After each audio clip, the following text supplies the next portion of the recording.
হাসিব ইব্রাহিম জানতেছেন আপনার শিক্ষা জীবন নিয়ে কিছু বলুন। আমি পড়েছি ভাই হাসিব মাদ্রাসাতে, কয় মাদ্রাসাতেই পড়েছি টোটালি শুরু থেকেই, একদম একেবারে শুরু বলতে পারেন মাইজদিতে, নোয়াখালী জেলার মাইজদিতে বোধহয় আপনার শ্রীনারায়ণপুর সম্ভবত একটা গ্রাম, সেখানে দানামিয়ার মাদ্রাসা নামে একটা মাদ্রাসা ছিল, একেবারে হাতিখড়ি। সেখানে আমার বাবার ব্যবসা ছিল চৌমুহানিতে, মাইজদিতে ক্রোকারিজের ব্যবসা ছিল।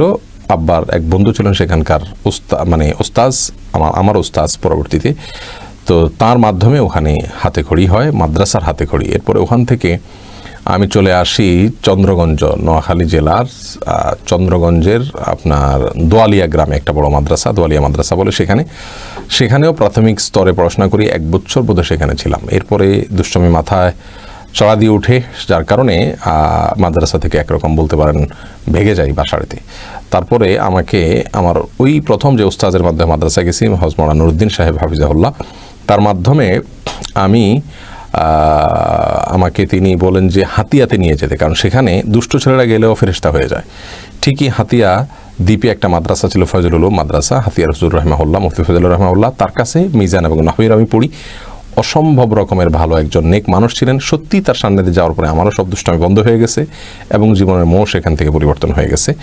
যাই হোক, পড়াশোনার প্রতি, ইলম শেখার প্রতি আগ্রহ হয়েছে, নিজের গতিতে নিজের আগ্রহে পড়াশোনা করতাম। এমনকি ঈদের দিনও পর্যন্ত এমনও হয়েছে বাড়িতে যাইনি, মাদ্রাসায় পড়েছিলাম, এতটা আগ্রহ তৈরি হয়েছে আলহামদুলিল্লাহ। সেই মাদ্রাসা এখন আর বোধ হয় আগের সে অবস্থানে নাই। অবস্থানে নাই বলতে নজিদ ভাঙনে সেটা শেষ হয়ে গেছে, অন্য কোথাও ভেঙে চুরে হয়তো নেওয়া হয়েছে। এরপরে ফেনীতে সামান্য বোধহয় 90-র বন্যা বা 88-র বন্যায় হাতিয়াতে ব্যাপক ক্ষতি হয়, আল্লাহ তাআলা আমাদেরকে বাঁচিয়ে রাখেন। তখন আমরা চলে আসি হাতিয়া থেকে ফেনীতে, সামান্য কয়েক মাস, ভাঙা মাস, সেখানে একটা মাদ্রাসায় ছিলাম এবং সেখান থেকে লালপোল থেকে অদূরেই সেই মাদ্রাসায় কিছুদিন থাকার পরে আমাদের উস্তাজ তিনি পাঠালেন হাটহাজারীতে। হাটহাজারী মাদ্রাসাতে ছিলাম দীর্ঘদিন না, 2 বছর। মিজা, কাফিয়া এবং সরহাজামে পড়েছি। বর্তমান আহমদ শফি সাহেবের ছেলে আনাস মাদানী, তার সাথে আমাদের এক জামাত উপরে ছিলেন তিনি।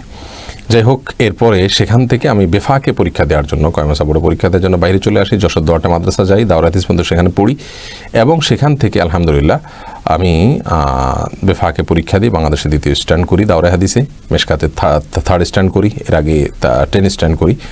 তারপরে ইফতা পাওয়ার জন্য খুলনা দারুল উলুমে চলে যায়। মাঝে নাজিরহাট চট্টগ্রাম মাদ্রাসাতেও কিছুদিন ছিলাম। অনেকগুলো মাদ্রাসা ঘোরা হয়েছে আমার।